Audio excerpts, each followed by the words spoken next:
Hi everyone, so I'm trying to replace my handlebars. I'm gonna show you how to remove them.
So ito po, kung napansin nyo, yung manibela,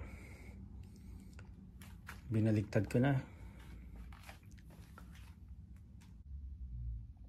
So I had to drill a hole at the opposite side kasi original na hole yung butas na nandito, di ba?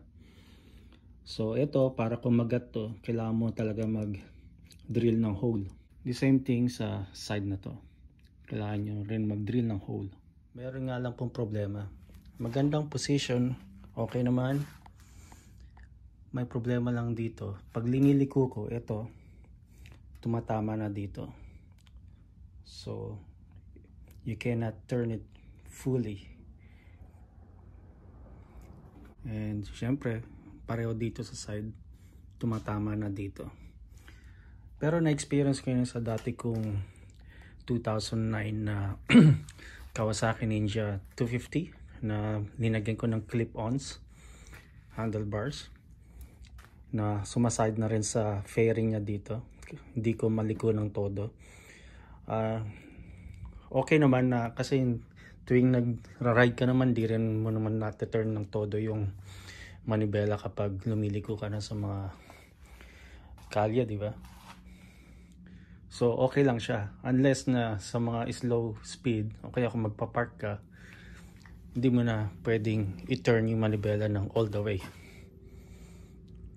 Ayun lang problema dito. Pero at the other hand, as I mentioned earlier, I ordered a separate adjustable handlebar, which is coming soon, and gagawa ko ng video para doon. So right now, sinet up ko muna siyang ganyan, right? Ito, nagka-problema din pala ako dito. Huwag kayong pala bibili ng gantong grip. I just learned it. Etong aluminum, di ba, matigas yan. Kaya nangyari, it cannot go all the way there. Kaya naka-expose na to. So nangyari, this one was sticking out a little bit. Ang problema dyan, itong bar end ko na mirror, linagyan ko ng ano ba tawag dyan, screw doon or nut doon para magkaroon, parang siyang spacer over there para hindi siya tumodong pumasok doon. Kasi pag ito tumodong pasok doon, di pwede dahil didikit na siya dito, hindi mo na matuturn itong grip. So dapat meron kang spacer. You have to put a spacer there. Other than that, it looks good.